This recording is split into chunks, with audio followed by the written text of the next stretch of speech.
Video's got a little bit more order to it, in a very, very slight way. Focusing mainly on the external parts of the boat, or parts that are relating to the external part of the boat. So we're going through the through holes, the Seacocks, working on them, making sure they're okay. If not, working out what needs to be replaced and then what I'm going to replace them with.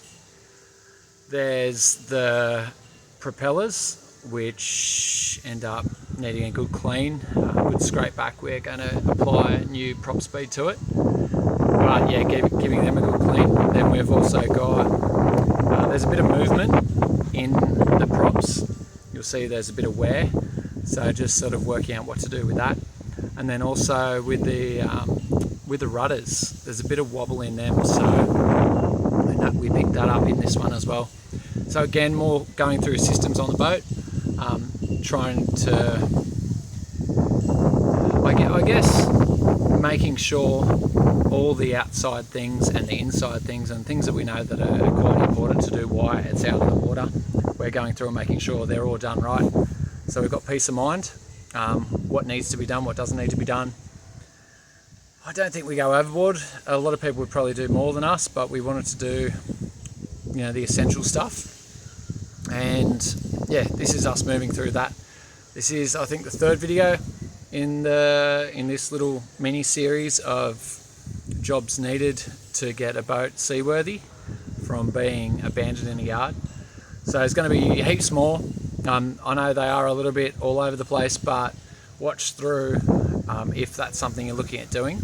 If you are looking at buying a boat, don't really have much experience, don't know where to start or where to end, you can see the way we sort of just weave through the whole vessel, and different videos show different parts. It all comes together at the end.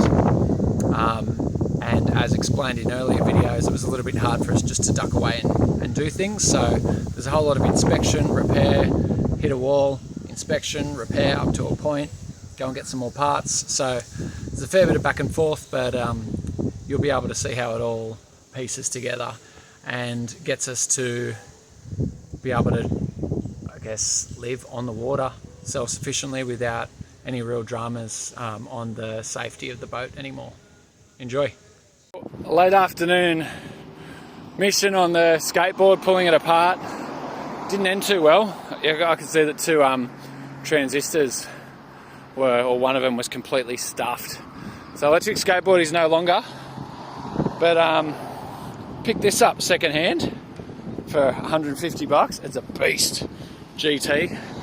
We're probably hooking along at equal speed, but I had to drop the van off this morning, so it's going to be a 35-40k round trip today to and from the vessel.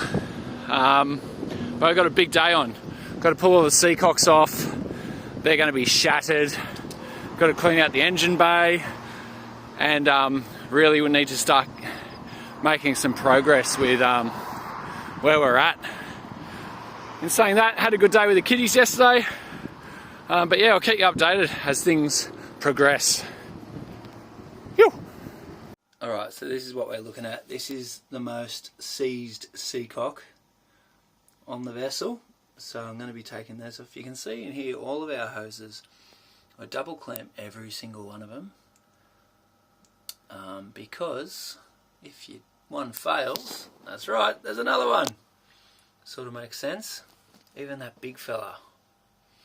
So what we've got here is an outlet which goes to the outside of the boat, which leads into the boat.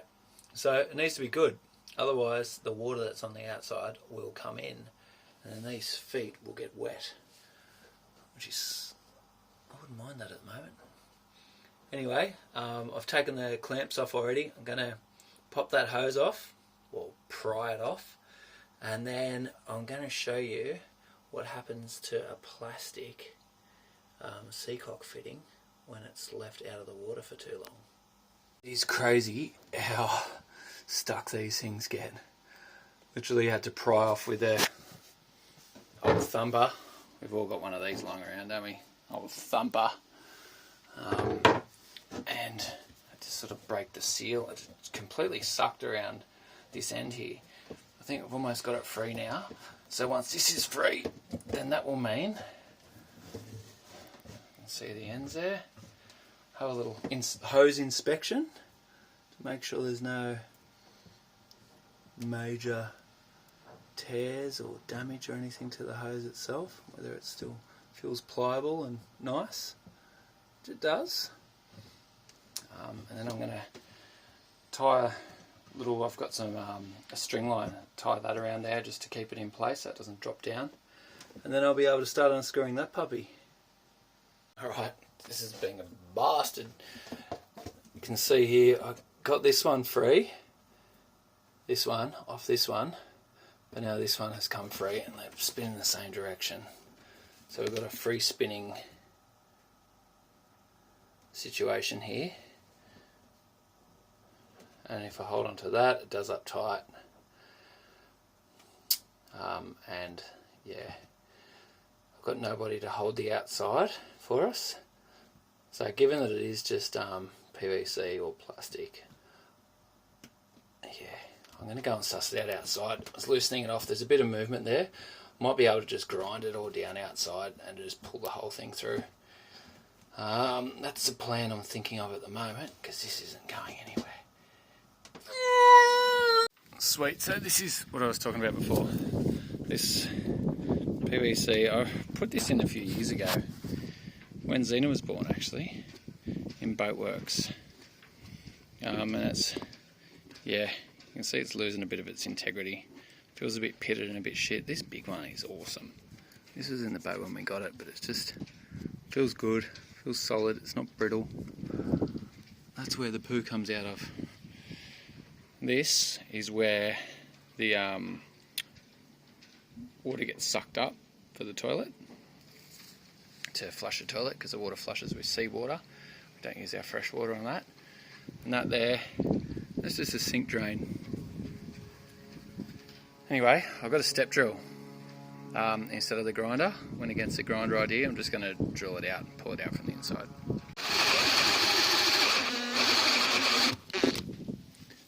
Check how they're going. Yeah, it's going nice. I'll change the speed of that so we've got a bit more control.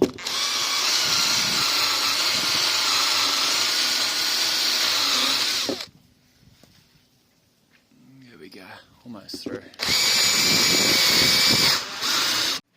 Okay, so I can see now we've got the main outside of the pipe done. You can see a bit of fiberglass, a bit of the hole, sorry, in there. So, I think from this point I'm just going to knock this end off with a hammer. Before I do that, I'm worried about the Seacock dropping on the other side, so again I'm going to get a bit of string or a bit of tape and tape that up just so it doesn't fall and end up down in the bilge. Just try and make life easier, you know.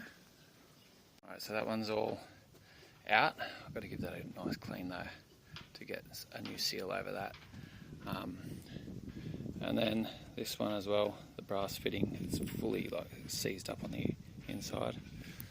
So using Old Faithful here, put some slits in it, couldn't be undone. Now I'll be able to just bust that off always using correct tools for the job, aren't we? Good old carpentry bloody chisel, nothing works better. Knock off that side, knock off that side. Now I've got a good angle to be able to slice straight through there, and on the other side as well, straight through there, and then boom, that's out. We can put a new one on that's not corroded.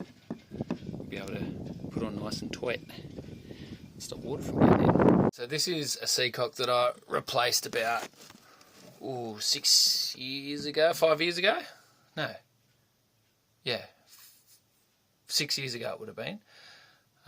This one hasn't been replaced, obviously. So 6 years ago replaced. Still in good condition. Same as this one. Just trolling out the old plastic products. This is so easy, so nice. I've heard lots of good things about these, so I think I'm going to be replacing this one, which we had an absolute bitch of a time trying to get out, and replace this old stiff Seacock. This was stiff. You want to talk about stiff Seacocks? I'm the guy to talk to about that because this was so stiff. I've been trying to bend it all morning. Taking up way too much time, to be honest, but anyway, it's off now and we can move on to greener pastures. I'm going to move on to one of these puppies. Look what we got here. We've got the Cosmos's propulsion system. One of them. It's not a sale. So, gave this a clean a while ago, but it's oxidised a bit. We're going to have to give it another little sand up.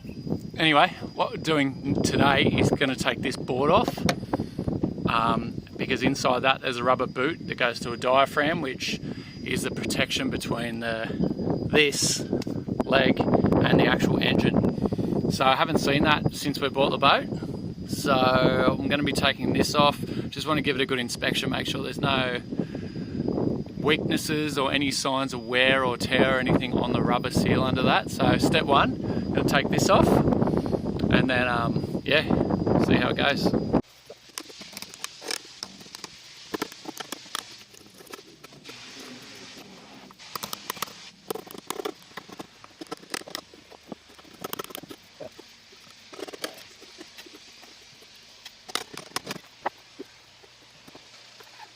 So this is what we got. This is probably about, maybe 80% better than what it was when we first got out of the water.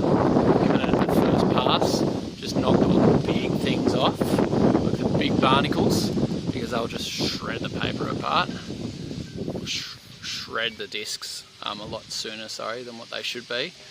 But yeah, this is what we got, and this is what I'm aiming for. This is one we prepared earlier. Nice and shiny. Now, why does it have to be so shiny, Mick? I hear you saying. Well, shiny and smooth. The smoothness is more important than the shininess. You've got to imagine we want this whole vessel, 10 tonne worth of ship once it's fully laden, to be sliding through the water. You know, not grinding its way through there. So yeah, by having all this nice and, that feels great. I wish you could just feel this. It's perfect, so smooth. So I'm going to paint all that with this special stuff. It's called Prop Speed. And I'll show you it in a later video when we're up to that stage. But what it does is it protects these from barnacles and whatnot. It stops it, makes it a lot harder for them to grow, and it means the water just slides through. Now these are folding props, so they look like this when you're sailing, when the gears aren't in, and as soon as you engage it into gear, it clicks out. Again, it's all about drag. Because we're pushing a lot through the water, we don't want to have drag, so no drag sailing, motoring. And we can see here over time, see how there's that little bit of play? I don't know whether you can see those little gaps there. There's a little gap there and there. That means that there's a bit of a rattle here, a bit of play. So I'm going to take these off as well when cleaned the majority. Then I'm going to be able to get into all these little nooks and crannies, and I want to try and get some kind of little washer in there. You can see it's a bit of an uneven sort of wear there as well. I might try and square that up a little bit just so I can get some good packing in there to save it from having that wobble. We want to try and get rid of wobbles. The other thing that wobbles is the rudders. This has unnecessary wobble in it. See this? There's a bit of play in that. Not much, but enough. Or too much. We can see here that there's a bit of, in that wobble. Yeah, see, we don't like that amount of movement. So it's a bit of a mission, but what we're going to have to do is get the whole boat lifted up and undo these, there's sort of like clamps that go around the shaft. So imagine that rudder moves like this. Woo! Woo! just like that. It's got a big bar that runs from the bottom all the way up. So we've got to detach that from the top, drop it down, give that a clean off as well, and then seal it back in position and hold it nice and tight. Obviously in the right position, so they're both facing exactly the same and it's lined up with the wheels, so we know dead center, and then that'll get rid of that problem. This one also has the planet as well. So pretty much, to I guess sum it all up, and I guess what you're getting the gist of from all these videos is that it's a whole heap of just going over everything. Heaps of cleaning, scraping, repairing, replacing, sealing, resealing, retightening, swapping out, pretty much all the main components of the boat, like the propulsion system, the steering system, the plumbing. Then we've got our power generation, which is a bit of an issue at the moment, but you know, we're pushing that to the back burner for now because the main focus is just these underwater issues. In saying that, getting the ball rolling on everything is important because there is a bit of a delay with getting things in, as we've noticed. But yeah, the goal before she goes in the water is just that all these systems are checked, double checked, triple checked, and I'm 100% confident that we can go to some of the most remotest areas in Australia. Remotest? It is remotest? Yeah. We go to some of the most remote areas and not need to do something which would have been an obvious pickup if we just were a little bit more meticulous and a little bit more careful about what works and what doesn't, and the integrity of every one of the systems. So yeah, that's basically it for the next 30 days. I'm hoping I'm going to be able to go over absolutely everything, do what has to be done to get it all up and running, so I can feel confident that once this beast is in the water, we are in tip-top condition to just take it all on. There's a lot of work to do.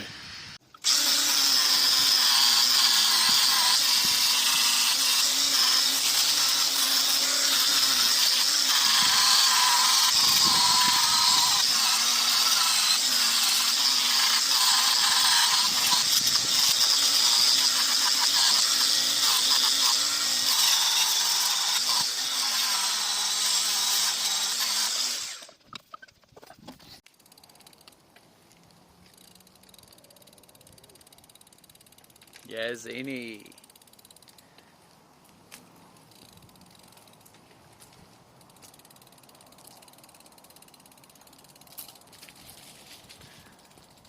Good girl. Good lap.